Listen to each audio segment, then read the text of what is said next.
Coach, looking at Alabama, obviously good front seven. I think probably more than anything, the run game will be as important this week as any, just to keep them from backing their ears and coming after you. What have you seen there? Front seven is they're fantastic. I mean, they are first of all 11 guys. They're 11 solid. I mean, there's a reason they're the #1 team in the country, and we're excited to play them. And the 2 weeks has helped from a game plan standpoint. But there's no question, probably more than any game we played, balance in our offense is going to be important against the front seven and the defense as a whole.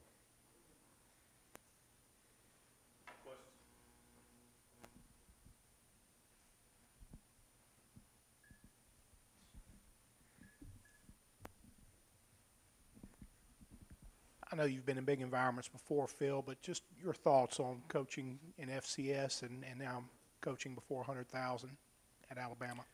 You know, when I got hired here, people asked about the football, and I said football, X's and O's are X's and O's.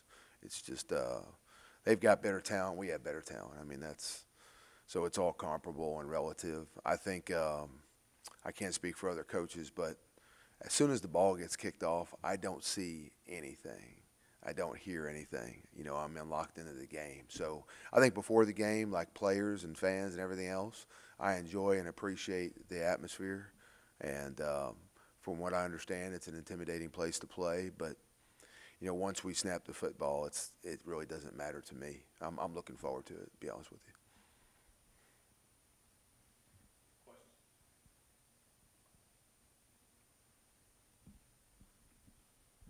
What kind of tempo are you trying to use against a team like Alabama? Well, I think not just Alabama, but every week we're trying to improve our tempo. We're trying to get better at what we do, and I don't think that's any different this week. That's an emphasis every week, and it has been, since we started preparing for Alabama. Execution and playing mistake-free football on offense is going to be the emphasis, the key for us this Saturday.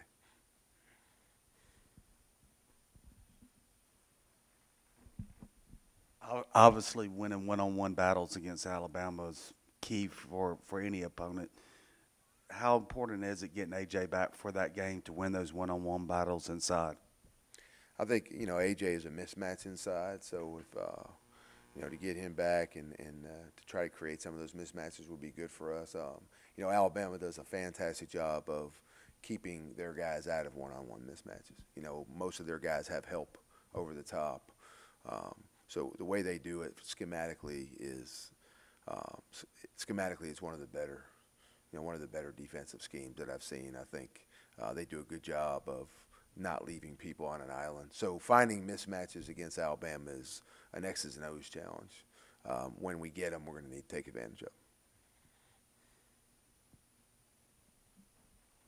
Speaking of schemes, when the NCAA, they used to have a limited number of assistants and people in your admin that could work, and they opened that up. Alabama's obviously spending more money than anybody else. Yes, sir. Having extra help. Do you think that's an unfair advantage? I'm not trying to skate your question, but I'm not concerned with what other people have. I know what resources we have. They're good. We're going to use them to get ready for the game. I very rarely ever concern myself with what somebody else has, whether it's more or less. It doesn't make a difference to me. I mean, if we go out and do the things that we have to do, we give ourselves a good shot at winning the football game. And if we don't execute, I don't care how many people are on the sidelines or sitting in the stands. Those aren't the people playing on the field. And to me, it's the 11 guys on the field that matter. So that really isn't a big issue to me.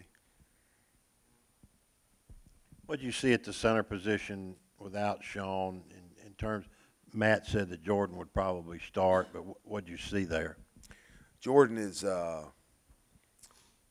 somebody that probably wasn't ready to do that in the last game. Javon did a great job of taking over that spot when Sean got hurt. But the two of them have worked at center all week, and I think Jordan, as Coach said, will get the nod there at center. And he's a veteran. I mean, he's played against Alabama before. He's been in some of these wars. He is, he's got a lot of games under his belt as a starter, you know, I have the utmost confidence in Jordan playing center. And I have the utmost confidence if Javon had to play there. But I think right now what Coach Luke said is accurate. It's going to be Jordan Sims.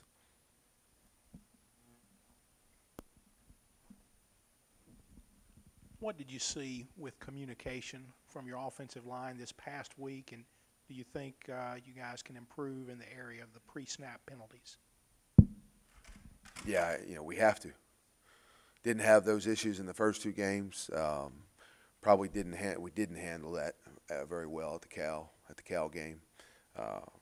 Obviously, we're always going to emphasize the things we didn't do well in the last game, and that was one of our areas of emphasis going into these 2 weeks of practice and preparation for Alabama. So I don't foresee that being an issue going into this weekend. Hey, Coach, you look at the few teams that have had success. They have one thing in common, you know, Manziel, Deshaun Watson, Chad Kelly, quarterbacks who can improvise and make things happen when the play breaks down. How much do you want to see that out of Shea, and how important is that he can improvise in a game like this? You know, Alabama's going to put pressure on you because they're so good defensively. I think we still have the same goal. We'd like to create matchups. We'd like to execute. We would like Shea to play within the offense and utilize his athletic ability when a play breaks down or a scheme doesn't work. And so I don't think the approach would be any different for this game against Alabama. If anything, we probably need to, and we really need to be tight and sharp from an execution standpoint. And it would be my hope that we don't see Shea running around the way he had to in the second half of Cal.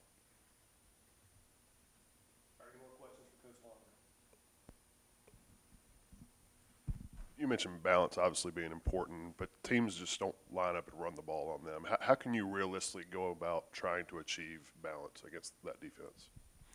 Well, I think balance is not necessarily, as I've said before, 40 runs and 40 passes. It's just we want to be efficient doing both. And, you know, part of the planning is to try to scheme up the best runs and passes you can against what they do. And I think Alabama, just like any defense, you want to try and keep them honest. They're so athletic. Even if they step out of position, they're so athletic, they're able to retrace and cover mistakes. They do a great job in covers. They do a great job in fitting the run plays. They do a great job of helping each other so there aren't those one-on-one matchups. So at the end of the day, as boring as it sounds, we have to execute all 11 positions consistently to give ourselves a chance against Alabama.